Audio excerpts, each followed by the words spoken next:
Buenas noches, bienvenidos a la Casa Museo Instituto Raúl Porras Barnechea de la Universidad Nacional Mayor de San Marcos. En esta oportunidad tenemos la presentación de la reedición de Pólvora para Gallinazos de Mirko Lauer. Para iniciar esta presentación vamos a invitar a Julio Guitrón, el editor, quien nos va a comentar al respecto sobre la no presencialidad del autor. Julio Guitrón es el editor del libro y vamos a recibirlo con fuertes aplausos.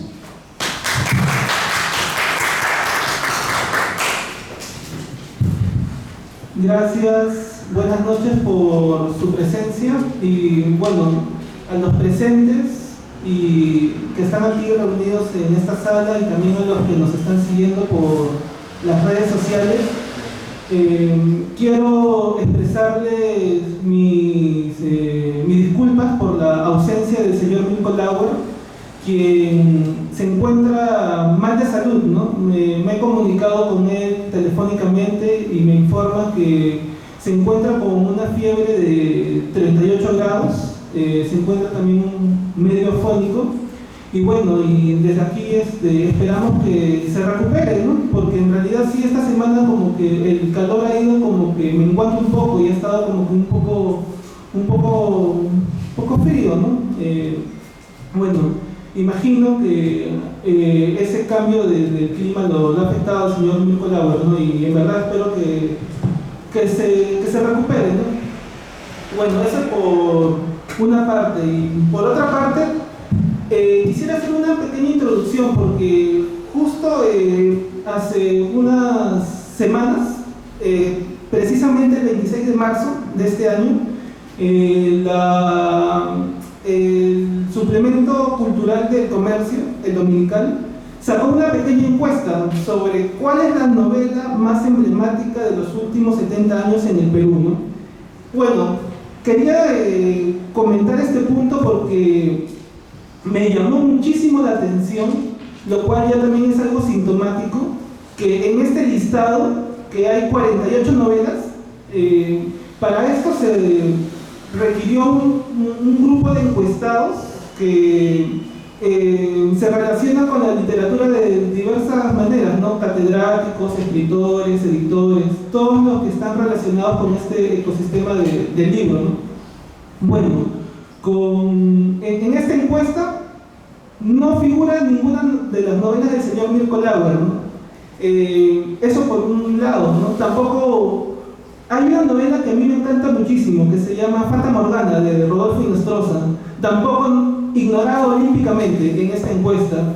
De igual modo las novelas de Carlos Eduardo Zavaleta, ¿no? Que Zavaleta es un autor muy prolífico, mayormente se le conoce por sus cuentos, pero ha escrito muchas novelas y es curioso que en los años de los 90, en esa década, él ha publicado la mayoría de sus novelas, ¿no? Las ha publicado o las ha reeditado justo en esa década.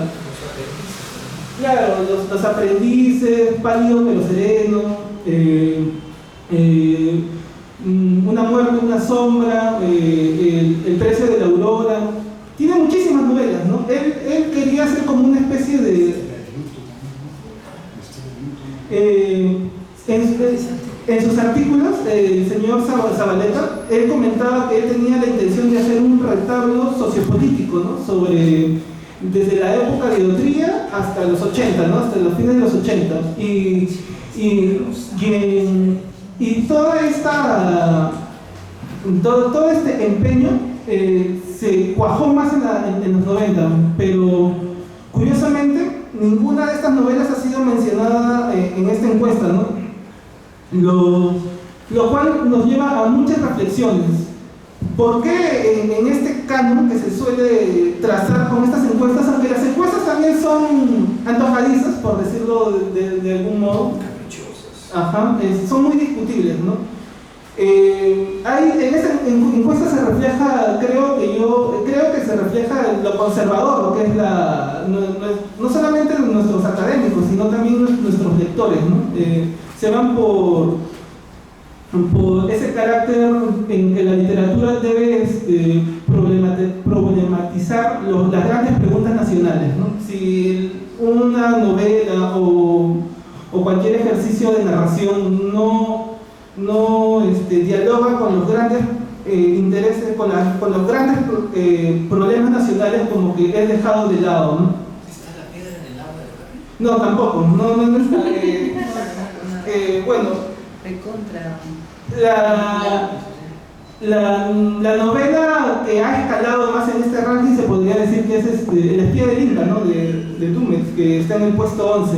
Pero eso es por un lado. Creo que también esta falta de apertura a otras novelas que son como que están al margen, creo que también se debe a la difusión. Para anécdota les contaré que conocí a un chico de San Marcos que trabajaba en la Biblioteca Central, y como ustedes sabrán, el Fondo Editorial de la Universidad de San Marcos había publicado las novelas de Zabaleta, ¿no? Los Aprendices, por ejemplo. Y este chico que trabajaba en la Biblioteca Central me contó que efectivamente esa novela no se había podido difundir mucho porque estaba almacenada ahí, ¿no? Dentro de la biblioteca, ¿no? Que él había encontrado pilas de libros de Zabaleta, ¿no? Que nunca habían salido de ahí, ¿no? Es esa falta de distribución, de engranarse, ¿no? Todos estos elementos que conforman el ecosistema editorial también afectan a esto, ¿no? Porque es la editorial, las librerías, las distribuidoras, ¿no? Como que ahí se aprecian estas falencias, ¿no? Creo que en esta encuesta también se refleja ello, ¿no? Se refleja lo pobre que es nuestro ecosistema editorial, para ya no llamarlo industria editorial, que es un poco ya excesivo utilizar el término industria editorial aquí entre nosotros, ¿no? Bueno, eso por una parte. Por otra parte, me gustaría contar cómo llegué a la novela del señor Mirko Lauer, a quien, como ustedes les consta, es más conocido como poeta, ¿no? Como alguien que escribe poemas. Aunque cuando yo me reuní con el señor Mirko Lauer, yo le hice esa precisión: señor Mirko Lauer, a usted se le conoce más en el mundo literario como poeta, ¿no? No, se le conoce más como poeta. Y él me dijo, no, usted se equivoca, a mí me conocen más como periodista. Bueno, puede ser, ¿no? Pero, en fin, yo estaba caminando por el centro, donde en esas librerías de viejo, y encontré un librito que se llama Secretos Inútiles. Yo pensé que era un poemario, simplemente lo agarré y lo puse dentro de todos esos libros que me estaba comprando.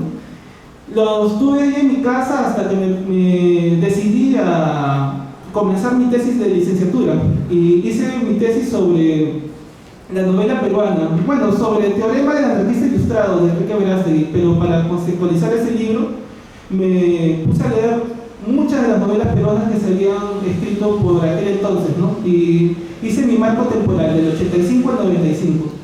Y haciendo un censo, encontré que Secretos Inútiles, el libro que yo me había comprado en el centro de Lima pensando que era un poemario, era en realidad una novela, ¿no? La leí en la pandemia, la leí de un tirón. Estaba leyendo paralelamente País de Jauja. La leí y me emocionó muchísimo, en realidad. Ustedes recordarán cómo estaba uno en la pandemia, ¿no? Encerrado, sin salir, y en esa época aproveché para leer muchísimo, ¿no? En las madrugadas, me acuerdo que sobre todo se prestaba más la lectura de País de Jauja, ¿no? Y también la de Secretos Inútiles, que me parece un poco retorcida. Leí esa novela del señor Mirko Lauer y como sucede, ¿no? Cuando algo te gusta, te dan ganas de rastrear todo de ese autor. Y me encontré con que el señor Mirko Lauer tenía otras 3 novelas publicadas. Una de estas, Órbitas Tertulias, había sido condecorada con el premio Juan Rulfo de novela corta, ¿no? Ahí me enteré que tenía una trilogía, que Secretos Inútiles era el inicio de la trilogía, ¿no? Era Secretos Inútiles, Órbitas Tertulias y Tape la tumba, que es la trilogía de Cerro Azul, aunque al señor Mirko Lauer le gusta nombrarlo más como un tríptico, ¿no? El tríptico de Cerro Azul. Y después de la lectura de este tríptico me doy con la sorpresa que también tenía Pólvora para gallinazos, pero lo curioso es que Pólvora para gallinazos lo había publicado con un seudónimo, ¿no? C.C. García. Para esto, para esta nueva edición, cuando me fui a reunir con el señor Mirko Lauer, le presenté este proyecto y le comenté, ¿no? Si en esta nueva edición el C.C. García tenía que borrarse o tenía que permanecer. En un principio él me dijo, ponga Mirko Lauer y entre paréntesis C.C. García. Bueno, lo hicimos así, ¿no? Pero una vez que ya tuvimos ya la portada terminada y todo eso, el señor Mirko Lauer me llamó y como que conversamos y me dijo, no, ya borra el C.C. García, no tiene ningún sentido, parece más bien un homenaje a mi amigo Alan García, ¿no? Y bueno, por eso lo borramos. Y para continuar con este misterio del seudónimo, ¿por qué había puesto el seudónimo, ¿no? ¿Por qué había usado un seudónimo? Bueno, el señor Mirko Lauer me ha contado tres versiones. La primera versión fue que me dijo, bueno, en esa época a mí me gustaban las novelas policiales, me gustaba esa aura de misterio y por eso había utilizado C.C. García, ¿no? Esa fue la primera versión que me contó. La segunda versión que me contó fue que inventó una historia, porque yo le había pedido para grabar un TikTok y él me dijo, no, TikTok me parece horrible, ¿no? Pero lo logré convencer, logré convencer a Mirko Lauer para grabar un TikTok. Bueno, pero como mi poca pericia con el celular, yo creí que estaba grabando, pero en realidad estaba tomando fotos, ¿no? Bueno, fue un gran momento que se perdió para siempre, porque el señor Mirko Lauer me contó una historia, inventó una historia para mí, creo yo, ¿no? No sé si ese habrá sido el motivo por el que utilizó el seudónimo, pero me dijo, mire usted, yo escribí esa novela y fui a buscar un editor. Cuando el editor leyó la novela me dijo, si usted publica eso con su nombre lo van a matar. Y así siguió buscando más editores, ¿no? Hasta que con su editor, Abelardo Kendo también le dijo lo mismo, ¿no? Mira, si tú publicas esto con tu nombre, te van a matar, ¿no? Y el señor Mirko Lauer me dijo, bueno, siguiendo los sabios consejos de mi editor, entonces no lo publiqué con mi nombre, ¿no? Lo publiqué con ese seudónimo. Esa fue la segunda versión que me contó, ¿no? Y la tercera versión que me contó sobre el por qué utilizó ese seudónimo fue porque me dijo que en esos años le gustaba B.B. King, ¿no? Y otro grupo que también tenía como que las dos iniciales eran la misma letra repetida, ¿no? Y que por eso había utilizado ese seudónimo, ¿no? No creo que las tres versiones se contrapongan. Pero bueno, ¿no? Eso era uno de los indicios de por qué el señor Mirko Lauer había escrito con un seudónimo, ¿no? Y había pasado así, creo yo, desapercibido, porque cuando mis amigos que les comentaba, ¿no? Que el señor Mirko Lauer tenía novelas, bueno, ellos también se quedaban como que un poco desubicados, no estaban al tanto de eso. Bueno, la novela es un policial. El señor Mirko Lauer juguetonamente le ha colocado el rótulo de parapolicial. Bueno, él tendrá sus motivos. Me hubiera gustado que esté acá para que explique por qué, porque suena muy curioso y llamativo el parapolicial. Bueno, la trama es simple, ¿no? Me hizo recordar mucho a Chandler, a Raymond Chandler, por el trabajo muy cuidado de la prosa, la ironía, y hasta como que este espíritu caricaturesco, ¿no? De historieta, de pulp, ¿no? En Pólvora para gallinazos encontramos mucho de eso, ¿no? Que parece que nos estuvieran como que contando una historieta, ¿no? El detective García, que está resolviendo estos enigmas, ¿no? Que son ya también un poco delirantes, ¿no? Porque en realidad puede irse por una vena realista, que está por el centro de Lima, y luego saltar que está siendo perseguido por el Pentágono y que hay como una secta secreta del juramento Huitoto que trata de buscar venganza a todos aquellos que han estado en la fiebre del caucho masacrando a los indígenas amazónicos, ¿no? A las tribus amazónicas. Bueno, ese tiene, con el tratamiento irónico y el sentido del humor con que nos plasma el señor Mirko Lago, en realidad es muy de historieta, ¿no? Bueno, eso es todo lo que quería compartir con ustedes y ahora sí le cedo las palabras al señor Susti y al señor Vélez. Muy amable, muchas gracias. Editores por esos comentarios inéditos de la edición de Pólvora para Gallinazos de Mirko Lago. A continuación presentamos los comentarios del embajador Harry Bellman. Voy a leer brevemente su Alejandro Susti. Ok, Alejandro Susti. Voy a leer brevemente su data. Doctorado en Literatura Hispánicas en la Universidad Johns Hopkins en Estados Unidos en el año 99. Poemarios, El Río Imaginado, Copé de Plata 2011. Bajo la mancha azul del cielo, Copé de Bronce 2017. Un reloj derramado en el desierto, Premio Internacional Rubén Darío 2019. Libros de relatos, Estacatos 2014. Aspavientos 2016. Y La Otra Orilla, Premio José Watanabe 2018 de la Asociación Peruana de Jóvenes. Investigaciones, 6 millones, Eva Perón, Melodrama, Cuerpo y Simulacro Argentina y Todo esto en mi país.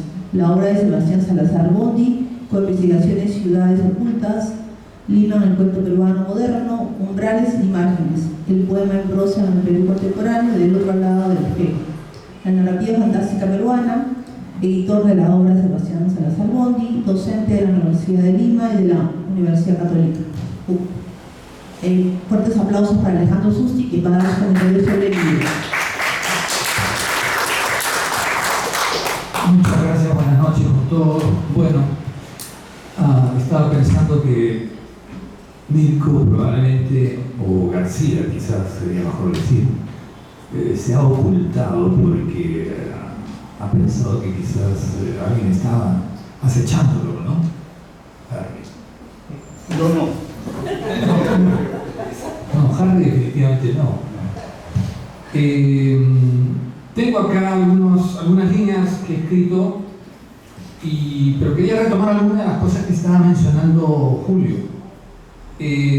Cuando hablamos del canon literario, evidentemente nos topamos pues con las convenciones propias de una época, de una sociedad. El criterio de los críticos muchas veces, bueno, varía enormemente. Yo quería preguntarte, por ejemplo, cuántas de esas novelas, mejor dicho, en esa lista, de cuántas novelas eran? 48. De 48 novelas. ¿Cuántas novelas hay escritas por escritoras, mujeres? Ha aumentado.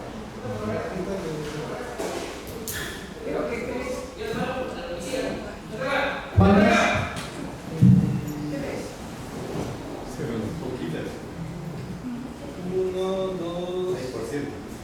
No se preocupen, es parte de la significación de la novela de detective. Sí. Creo que a García lo están buscando de afuera, ¿no? Sí, García está afuera, pero quiere entrar. Bueno, sí, porque en todo caso son 46. 6 escritos. Bueno, a mí me pidieron también participar, ahora acabo de recordar que a mí me pidieron participar en la encuesta sobre poetas.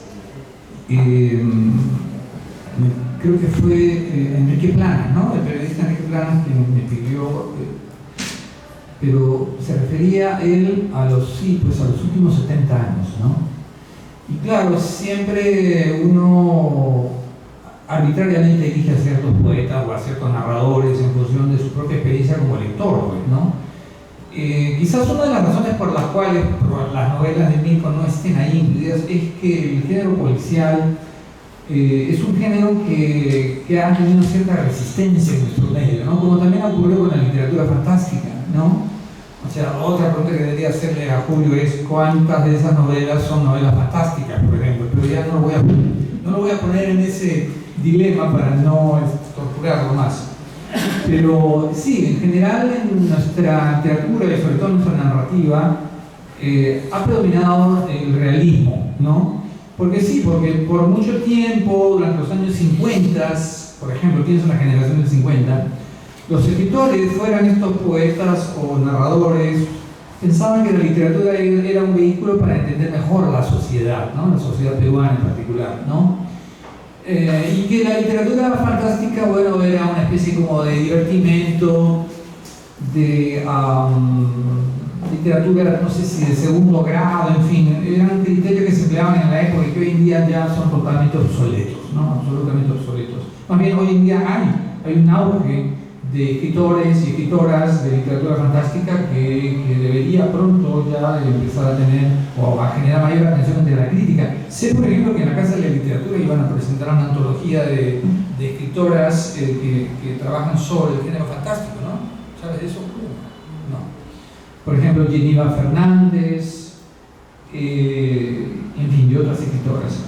El tema del policial lo he trabajado con un colega mío que se llama José Wich, que lamentablemente no puede estar con nosotros, colega de la Universidad de Lima. Nosotros publicamos hace un año atrás, había publicado este libro que se titula Caso Abierto, la novela policial en el Perú entre el siglo XX y el XXI. Este trabajo lo hicimos durante la pandemia, silenciosamente, y haciéndonos tiempo en la medida de lo posible, pues generalmente hemos dictado muchas horas en la universidad, pero a la vez nos dimos el tiempo para investigar. Y a raíz de esa investigación, nosotros hicimos un cuestionario.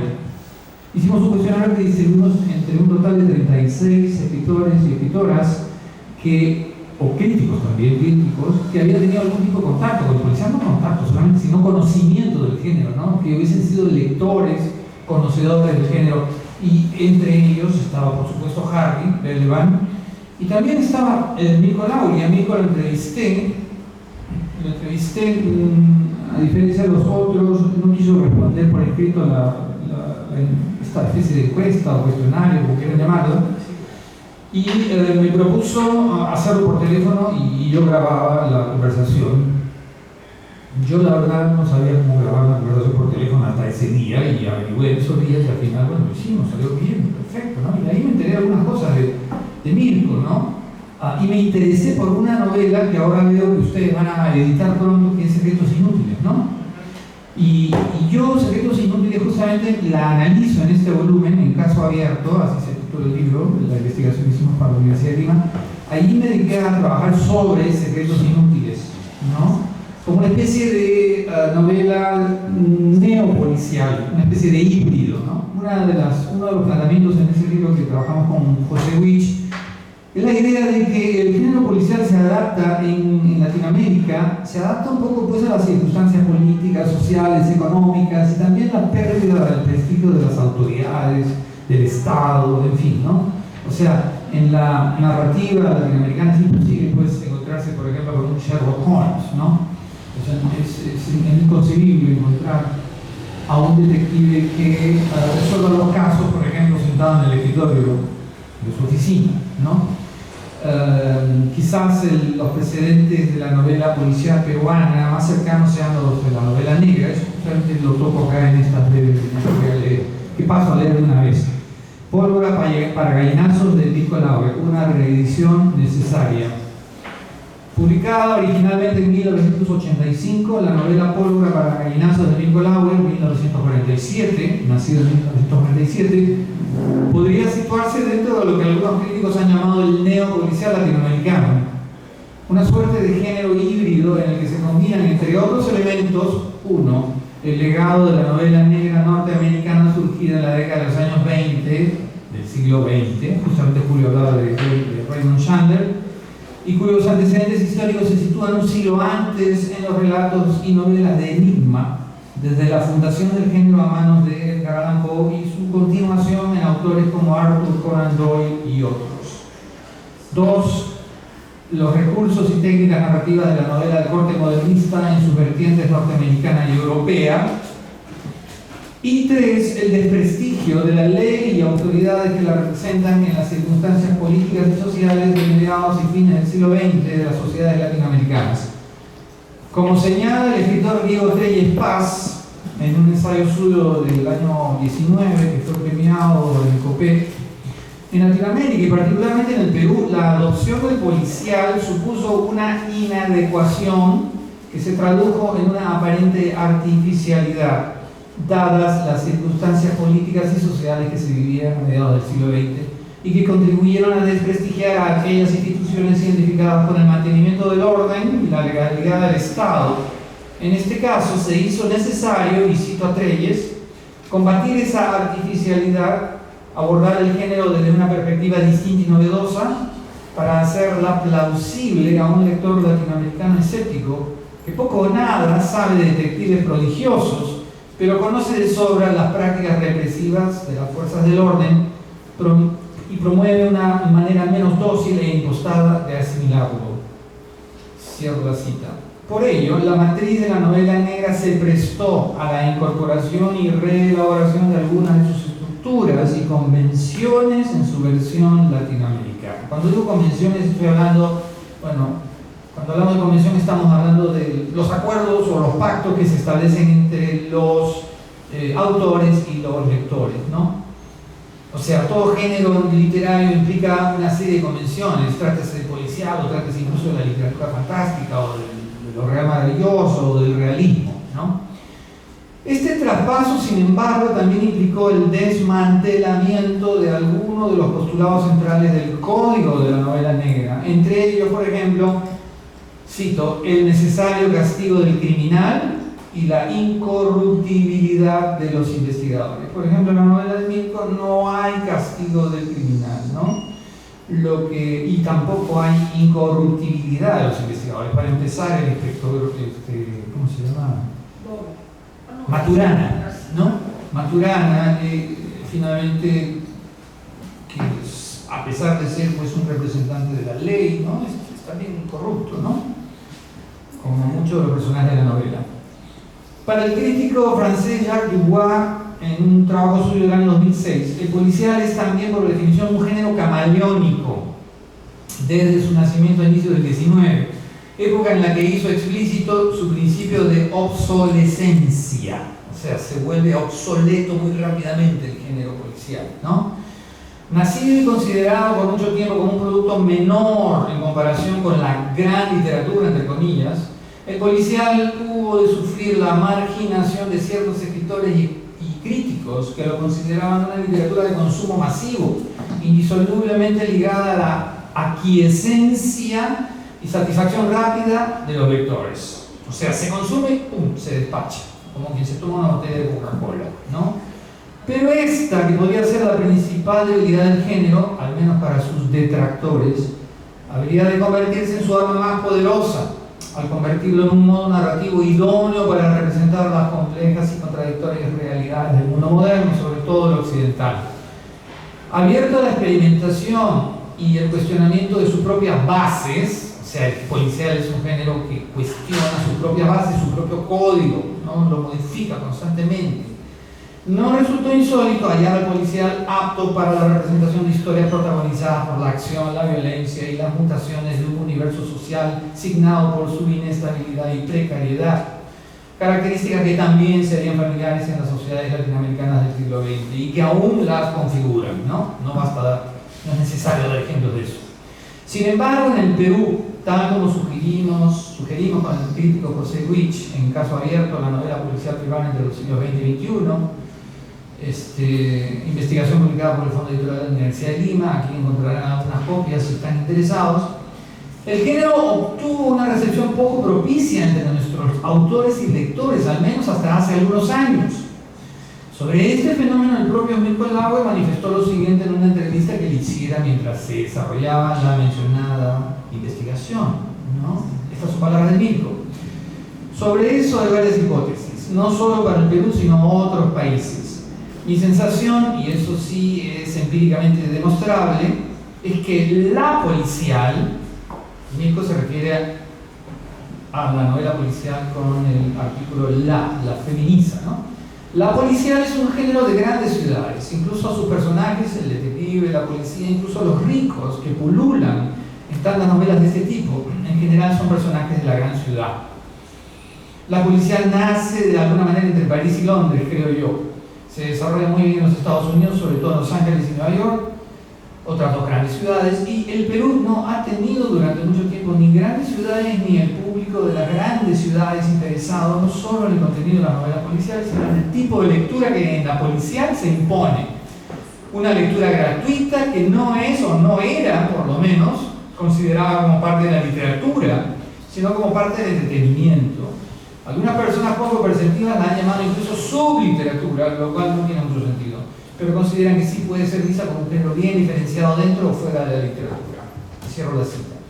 Si nos ceñimos a las palabras de Lauer, Pólvora para Gallinazo se sitúa en los márgenes de una tradición en la que el protagonismo de la gran ciudad, ejemplificada por una Lima, en esta novela, ¿no? Por una Lima situada a mediados de los años 80, se tiñe de los afanes, del bullicio y de la suciedad de las calles del centro y de sus alrededores, en las que conviven en tensión la bonanza de unos pocos y la miseria de muchos. De ese escenario babilónico también participan sus sórdidos edificios, ejemplos de un estilo arquitectónico a veces inclasificable, así como la agitación del comercio callejero, descritos ambos con ironía y lucidez por el narrador protagonista de Pólvora para Gallinazo, el abogado detective Dr. García. Veamos dos ejemplos. Me puse el saco, salí al pasadizo y llamé al ascensor, resignado a volver a subir para llamar a un mecánico. Como siempre, los del octavo piso habían retenido el ascensor y tuve que golpear un rato para que llegara, oliendo orines y ropa interior húmeda, como todo el centro después de las 7. Otro ejemplo, más que una empresa, sobre Villa Hermanos era un estado de ánimo encallado en una transversal por siempre anegada de las primeras cuadras de la avenida Aviación. En una esquina del Canchón, 4 camiones huérfanos mataban el tiempo frente a unos grandes barriles de gasolina y sobre las demás se alzaban sendas pirámides de jabas de fruta.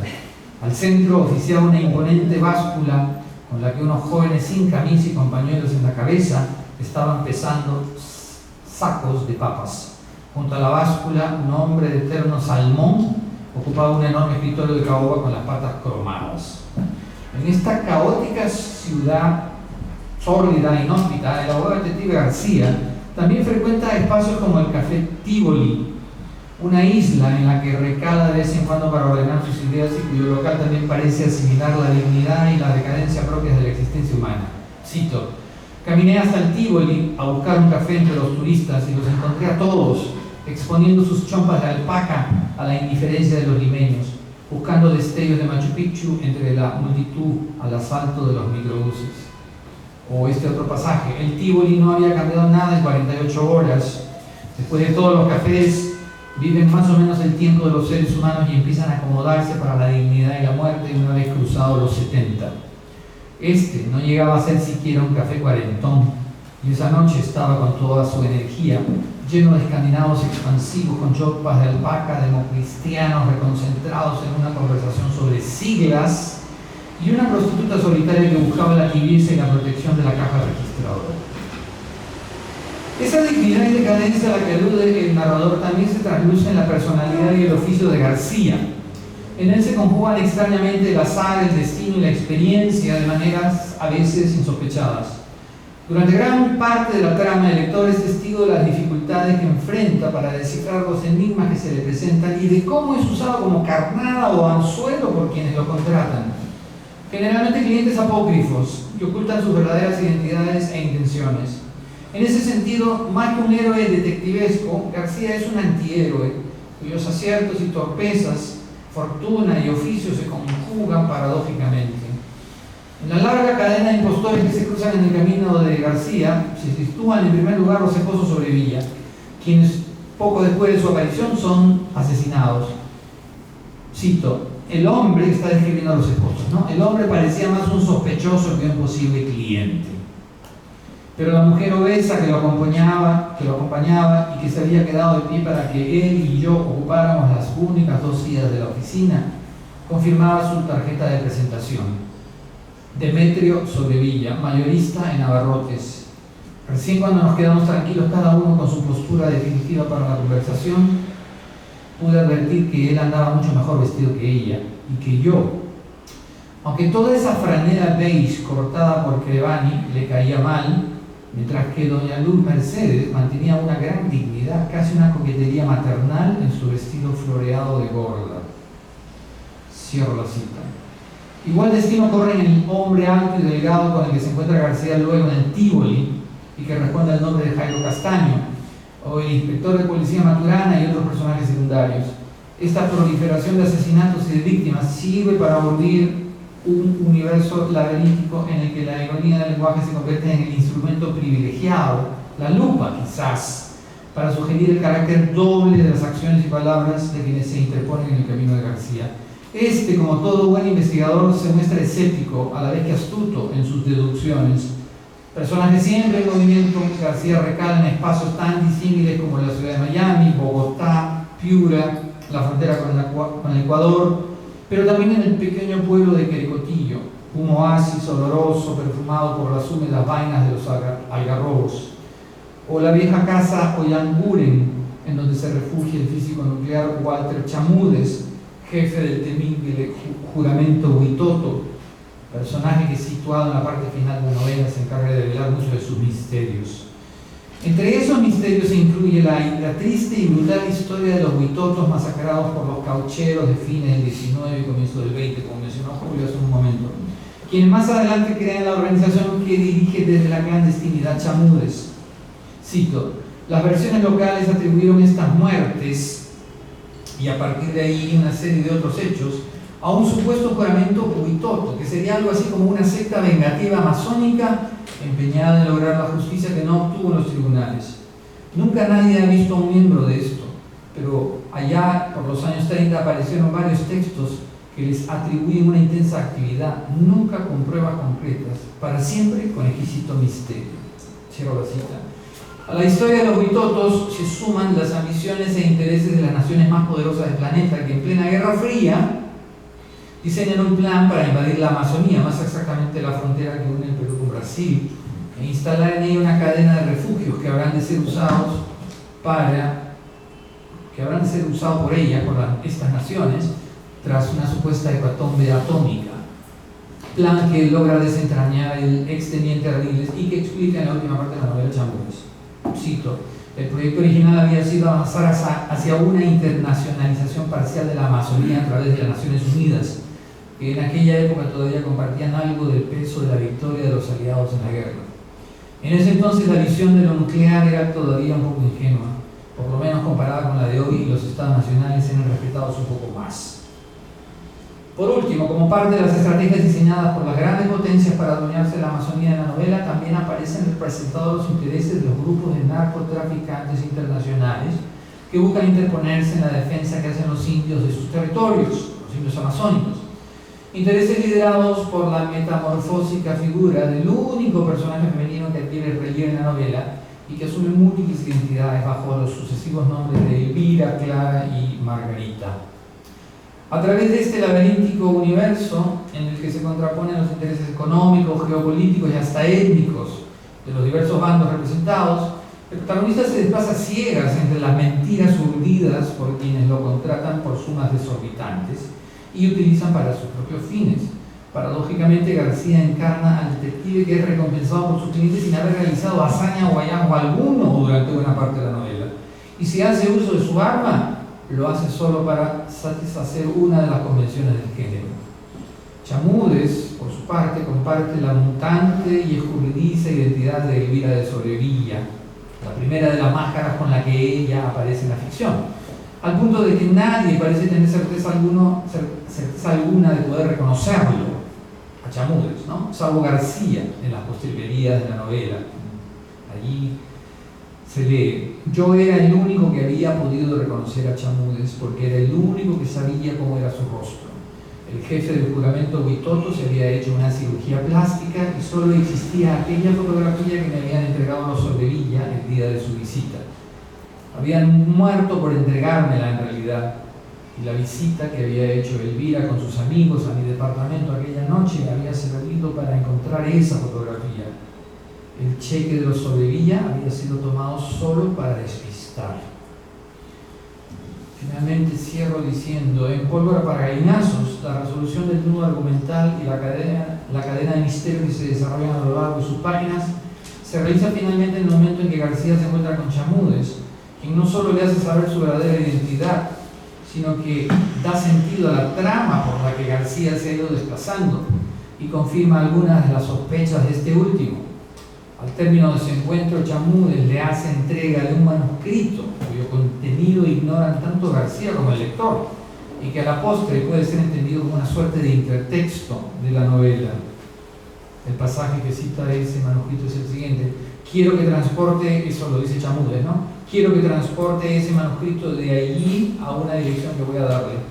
Yo ya he enviado un par de ejemplares por correo, pero en estos casos ninguna seguridad está de más. Y con ese pequeño favor ayuda a usted a cerrar un asunto que viene muy de lejos. Así, García se convierte en el depositario de una historia, asunto cuyos orígenes se sitúan espacial y temporalmente muy lejos del presente de la narración, y cuya continuación se proyecta más allá de su final, tal como plantean sus reflexiones finales, rasgo también propio del género policial. La novela se cierra de esta manera: entonces recordé el manuscrito que traía y tuve un sobresalto. Quizás el caso no había terminado todavía. Estas enigmáticas palabras sugieren la posibilidad de una continuación de la novela bajo la forma del serial, una alternativa que no sé si su autor, Mirko Lauer, llegó a plantearse al terminar una novela. Si hubiera estado acá se lo hubiéramos preguntado. En todo caso, la sospechosísima posibilidad de tal empresa, al final de la novela, justamente se usa esa palabra, ¿no? Es un neologismo, ¿no? Sospechosísimo. La sospechosísima posibilidad de tal empresa quedó en sus manos y en las de su doble, el detective abogado Dr. García. Eso es todo. Gracias. Muchas gracias por comentar, hermano Susi. A continuación tenemos las palabras del embajador Harry Belivan. Él es escritor y diplomático, es autor de novelas, cuentos, obras de teatro y ensayos, algunos traducidos y estudiados en numerosas publicaciones académicas peruanas y extranjeras, y en tesis universitarias. Es doctor honoris causa de la Universidad de Havre en Francia, y bueno, obviamente es académico correspondiente de la Real Academia Española y de la Academia Norteamericana de la Lengua, miembro del Instituto Ricardo Palma y profesor honorario de dicha universidad y titular de la Sociedad Peruana de Derecho Internacional.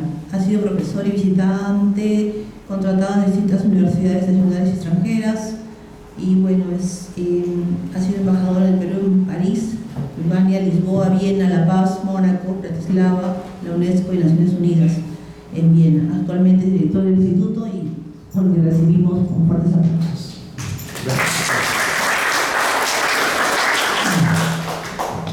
Muchas gracias. Lamentando una vez más la ausencia del autor, por supuesto. Yo también, como Alejandro, he preparado las palabras, pues en lugar de improvisarlas, porque siempre improvisar puede prolongar el tiempo, valga la redundancia. De manera que he preparado unas palabras y no sé si las voy a leer todas, están en letra muy grande porque no veo muy bien, pero lo primero que debo decir es que confieso sin rodeos que estoy llegando a esa edad en que se prefiere releer que leer. Aquella de los reencuentros librescos antes que las revelaciones, la edad de los apegos y convicciones más que las indagaciones o incertezas. Sin embargo, hace poco hice una excepción a este curioso hábito cuando Mirko Lauer, a través de su editor Julio Buitrón, me solicitó presentar esta primera novela suya intitulada Polvo para gallinazos, primerísima y, añadiría yo, relegada por esa extraña casta de cronistas literarios locales que practican entre sí la reciprocidad positiva con sus propios textos, pero también por ese par de verdaderos críticos literarios, creo que no hay más que un par, que tenemos en el vecindario, que tampoco dijeron mucho de esta estupenda novela en su momento. En 1985, año de aparición del libro, yo estaba viviendo en el exterior cuando no, y carecía de corresponsales que me mantuviesen al día respecto a la producción literaria en el Perú. No pude entonces leer Pólvora para gallinazos, pero sí leí unos años más tarde Secretos inútiles, a lo que ha hecho mención Alejandro, esa muy lograda segunda novela de Mirko, sobre la cual escribí una reseña que recogí hace poco en un penúltimo libro de ensayos míos. Con la grata experiencia de esta lectura acepté entonces con entusiasmo la invitación de ahora por dos razones: para volver al hábito de leer y para poder así incorporar como futura relectura este breve de ficción policial peruana, ahora afortunadamente reeditada y luego de casi 4 décadas, gracias a la visión perspicaz de Vulgata Editores de Julio. Porque Pólvora para gallinazos es una breve y magnífica novela policial, que gana por una cabeza en el tour de los mejores del género en el Perú, si bien se trata de un género cuya hípica literaria es de escasos pura sangre, sin todavía menor número de jinetes. No he contabilizado los espectadores, pero intuyo que tampoco son muchos. La aproximación inicial a esta novela creo que debe hacerse vindicando aquello que hoy está tan fuera de moda en el oficio de la crítica literaria, como son las referencias a la forma y el fondo, es decir, al estilo y al contenido de un libro. Se me ocurre entonces destacar en primer lugar la brevedad de Pólvora para gallinazos, un texto que en la impresión de prueba que me tocó leer no llegaba al centenar de folios, manuscrito seguramente semejante al original que el autor debió escribir no en una laptop que en 1985 no existía, sino quizá en una de esas Royal de hierro esmaltado como en la que tipeaba Effie Perrin, la esmerada asistente Sam Spade, alias Humphrey Bogart. Pero cuidado, que nadie malinterprete mi elogio a la mesura narrativa, porque la brevedad de Pólvora es a mi juicio el primero de sus méritos y el que debe sopesarse en cualquier evaluación de este texto, siguiendo la butad del gran humorista inglés Kingsley Amis, según la cual la vida es demasiado corta como para estar leyendo libros demasiado largos. Adagio que Mirko Laura ha seguido, y enhorabuena, al pie de la letra, en esta, lo que fue su primera novela.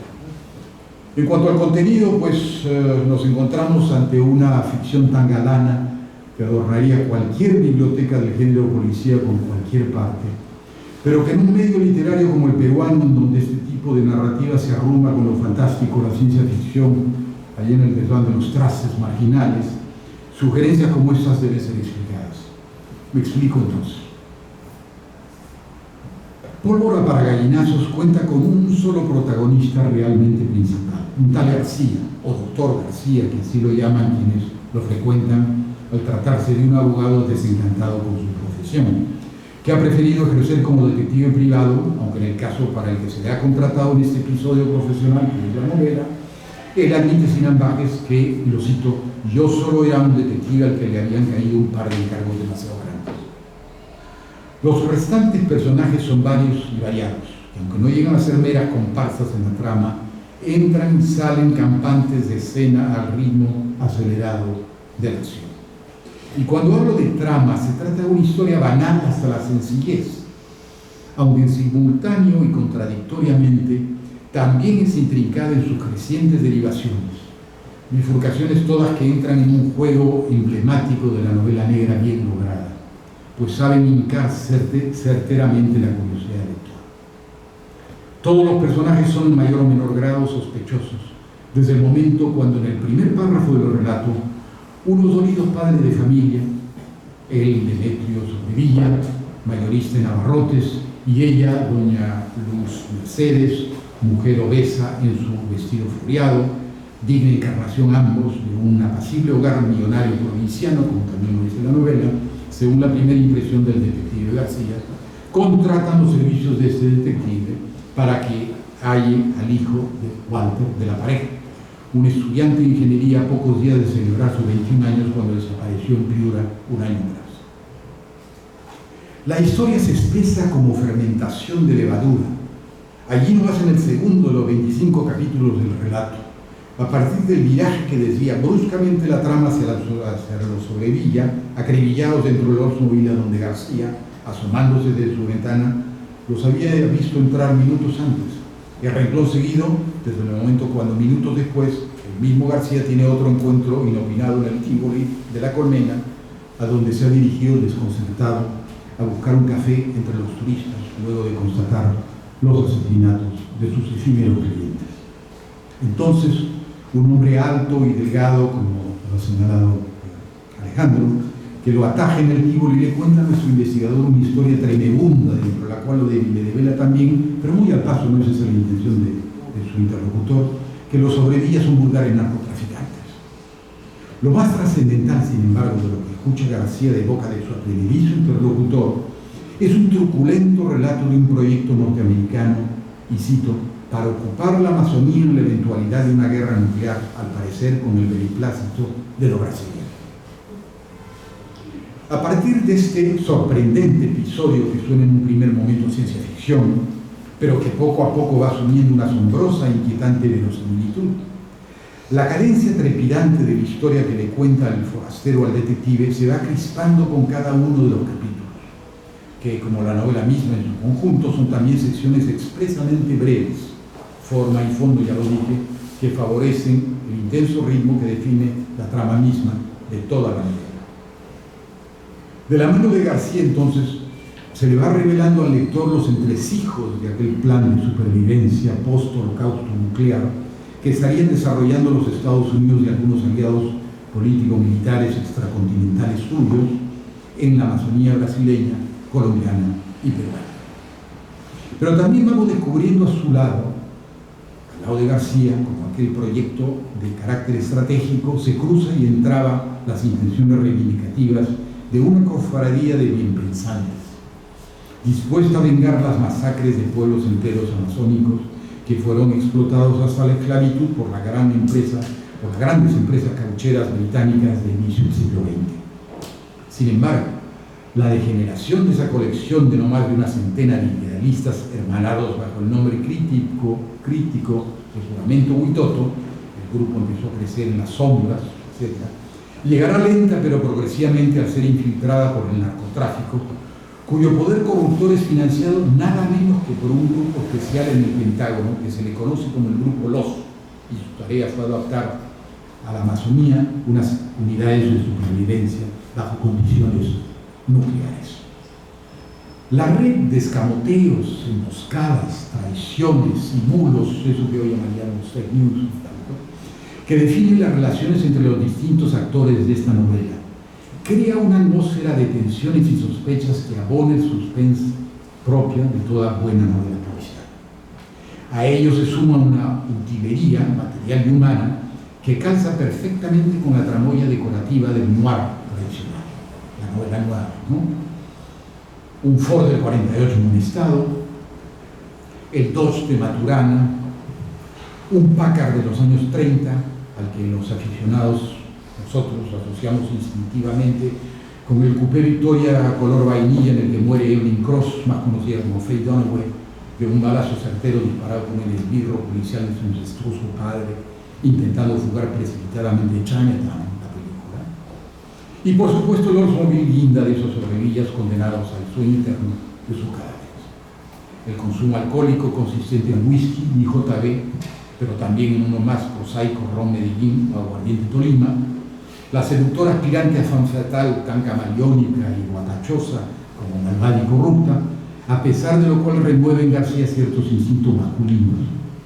Unos paisajes apenas pincelados con el colorido de la desolación, de ciudades y villorrios en ese Perú a la deriva de los años 80, comenzando por las vistas de la Lima céntrica en que transita García y que incluye el Callao, Cantolao y La Punta, para seguir con los restantes pueblos de provincias como Piura, Querecotillo, Ferreñafe, Chiclayo, Aguas Verdes, a los que se desplaza el detective dentro de ese triste país de una hiperinflexión apenas sugerida cuando alguien menciona gasto por 50 millones o dice no es fácil conseguir dólares en estos días.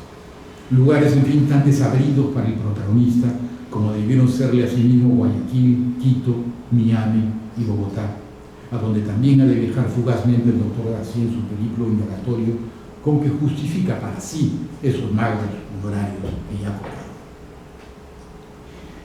Debo, sin embargo, detenerme aquí unos instantes, y quisiera subrayar esto, Alejandro, para abrir un paréntesis con un par de observaciones, curiosas hasta la extrañeza, pero igualmente pertinentes porque son completamente reales. No tienen que ver con una ficción literaria, son completamente reales. Lo primero es comprobar que hasta donde he logrado averiguar, la primera mención en una ficción peruana de las atrocidades cometidas a inicio del siglo XX por los caucheros en la Amazonía, tema que debió merecer desde siempre una portentosamente cruda novela de algunos de nuestros sobreabundantes escritores indigenistas y realistas, se da por primera vez en alguna precisión en esta novela del agua.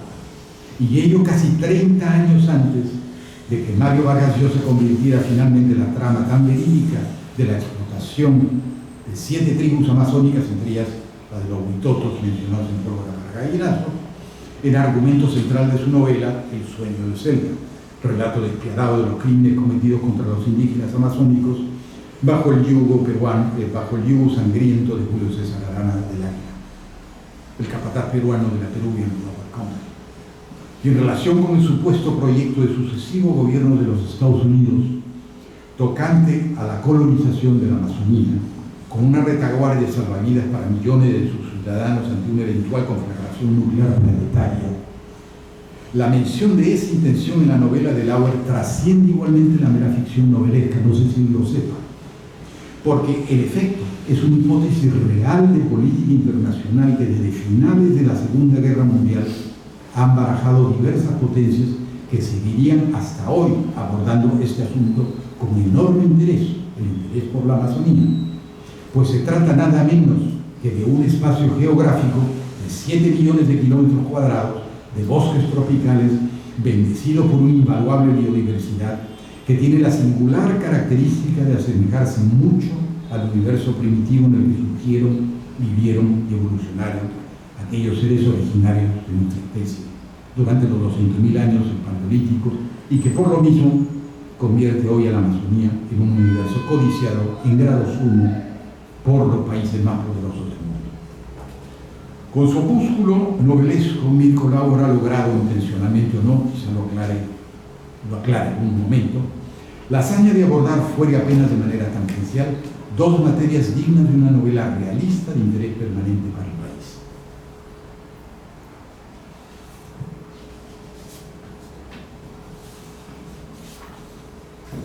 He mencionado a Sam Spade, el detective de Dashiell Hammett, como pude haber recordado en su lugar a Philip Marlowe, el gemelo engendrado por Raymond Chandler y encarnados ambos en la gran pantalla por ese inolvidable caradura hollywoodense llamado Humphrey Bogart, también evocado, que en los años 40 actuó en El sueño eterno y otros filmes que consagraron, popularizándolo internacionalmente, el género negro y duro, tanto cinematográfico como literario.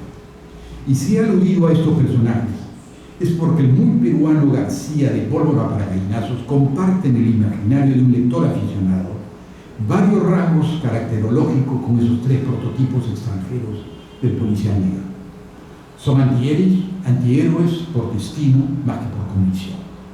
Bebedores de whisky, García toma ron, ya se dijo, pero también J.I.B., el whisky de los detectives privados, como el mismo se lo recuerda. Imperturbables frente a la desgracia propia o ajena para mejor sobrevivir el ingenuo idealismo que nos corroe, aunque nunca cedan al desánimo.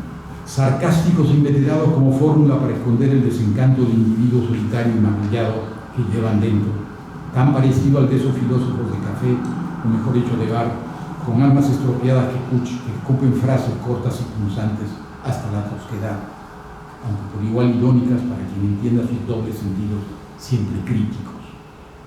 Seres rellenos de valores oxidados, en los que sin embargo de vez en cuando scintila una chispa de lucidez, y débiles misóginos desconfiados de las malas artes femeniles ante las cuales se resisten a sucumbir. Así son Marlowe en Los Ángeles de las cortesanas rubias, oxigenadas y protuberantes, y Spade, perquitando en un San Francisco de siniestras oficinas con archivadores metálicos desvencijados que yacen entre brumas de las colillas de petillos. Pero también lo es García, perdido en la ciudad oscura, como se llama el libro de Treyes, en esa lima turbulenta post-tranvías que a falta de un Bogart que la inmortalice con su filtro gris de ala esquinada y un eterno cigarro colgando sus labios, cuenta al menos con un García que siempre está rumiando sus tribulaciones mientras anda y desanda en la luminosa desesperanza urbana. Pero puesto que estas analogías de los personajes, los ambientes y el ritmo narrativo que revela Pólvora para Gallinazos no son suficientemente comprobables como para establecer semejanzas con elementos similares que pudiesen hallarse en los libros y autores consagrados del género, los que he mencionado, planteo un eventual linaje entre ellos y su homólogo peruano más con preguntas que como afirmación. ¿Es Mirko Lauer un émulo con tapujos de James King? Se lo recordarán, el cartero siempre llama 2 veces. Horace McCoy, ¿acaso no matan a los caballos? Esa novela y película. Raymond Chandler, El largo adiós. O quizá de Mickey Spillane por interpósito Mike Hammer? ¿O es más bien un descendiente directo e indiscutible inventor de la novela negra, el Dashiell Hammett, el Halcón Maltés y tantas otras obras maestras de policía? La respuesta a mi juicio es tan de plena luz como la carta robada de Poe. Lauer desciende en línea directa de todos ellos y de ninguno en particular, porque lo único que procuró con esta primera novela suya fue sencillamente hacer guiños a toda la narrativa policial desde Edgar Allan Poe a Simenon, pasando por Conan Doyle, Chesterton, Leblanc, Christie y algunos cuantos más, que con sus libros se propusieron reivindicar impúdicamente, al igual que lo procura el autor peruano, el ingrediente esencial de toda literatura digna de llamarse tal, y aún más si se la tira de policial: ser un entretenimiento placentero, no un espectáculo, un entretenimiento para una tarde de cheslón y lectura, y mejor si se trata de una tarde opalina de vapores sepias y de una lectura solaz, de esas que saben disimular la crítica social que siempre encierran subrepticiamente entre sus páginas. Termino con una postilla. La crítica especializada autóctona, incluyendo la que han practicado algunos sesudos académicos, ha dicho siempre, aunque ese adverbio siempre no es tan longevo, puesto que hasta hace solo unas pocas décadas ni siquiera se mencionaba el género policial en los balances de la literatura nacional, como nos lo ha recordado Alejandro. Esos críticos, esos académicos han dicho que este tipo de novela en el Perú ha sido prácticamente inexistente y que sigue siendo, o a lo sumo, es una tendencia literaria marginal. No comparto esta visión, salvo que se tratase de entablar comparaciones con el vecindario hispanoamericano. Eso sería un ejercicio de necedad publicitaria. No voy a discurrir sobre la existencia o ausencia del policial en el Perú, y menos todavía resumir las propuestas sobre género habidas hasta hoy en nuestro medio. Diré tan solo que, a mi libre albedrío, los dos ensayos más recientes de estudiosos peruanos sobre el género policial en nuestra literatura son Detectives perdidos en la ciudad oscura, de Diego Treyes Paz, y Caso abierto, la novela policial peruana entre los siglos XX y XXI, libro que se inventa afuera, escrito a cuatro manos por precisamente nuestro amigo y reconocido poeta Alejandro Susti, con quien estamos compartiendo la mesa, y por José Huich Rodríguez, talentoso autor de policiales protagonizado por su ya célebre Pablo Teruel, posiblemente el primer personaje estable en la novela policial peruana, pues sus aventuras sobreviven a la pesquisa inicial en la que lo embarcó su creador. Entre ambos libros me quedo, y por buen trecho, con Caso abierto, por la sencilla razón que recoge literalmente lo que adelanta en su título, la novela policial peruana. Mientras que el libro de Treyes, muy importante por cierto, reflexiona fundamentalmente sobre su propia teoría que denomina la novela policial alternativa en el ancho ámbito hispanoamericano. Es más evidente, ya lo sugerí, que no existe en nuestra tradición literaria una corriente sin solución de continuidad de narrativa policíaca, que iría desde comienzo del siglo XX con unos cuantos ejercicios literarios de Clemente Palma y Manuel Bedoya, hasta Mario Vargas Llosa, que en los años 80 incursionó ubicuamente en el género, con quien mató a Palomino Moreno. Pero si nos atenemos a ciertas investigaciones de aficionados, en estas 3 últimas décadas se habría publicado en el país medio centenar de novelas policiales. Parecería entonces que se está respirando desde hace rato en el Perú los aires del policial, aun cuando sea la brisa de incubadoras para prematura. Por eso, si el policial peruano no da todavía pie con bola, habrá que esperar y sobre todo desear a que sus autores y lectores salgan de una vez por todas de la pantalla, tal como están haciéndolo con géneros igualmente adolescentes como la ciencia ficción o la literatura de la expresión fantástica. Concluyo con las palabras inter alia en la contracubierta de la novela, esa palabra que está aquí. En este libro, los revólveres y pistolas no solo disparan contra gallinazos, también contra detectives, dobles agentes, asesinos a sueldo, narcos y contrabandistas. El noir de este libro es realmente negro, el lenguaje es velocísimo, el final inesperado.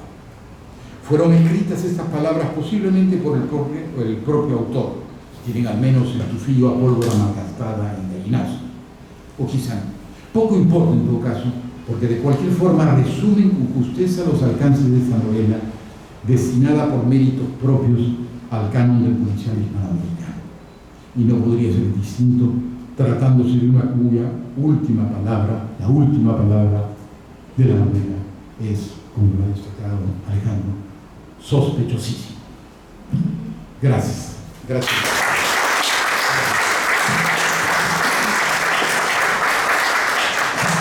Muchas gracias por la participación de la mesa, de los invitados que han comentado excelentemente el libro, el embajador Jaime Belevan, Alejandro Susti y obviamente el editor Julio Guidrón de Bordata Editores. Agradecemos su presencia y bueno, los invitamos a que puedan adquirir el libro que está afuera y será hasta otra próxima oportunidad. Buenas noches a todos.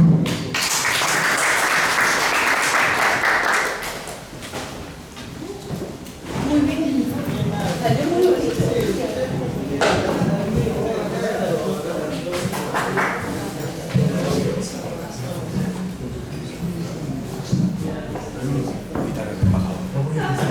Embajador, una fotito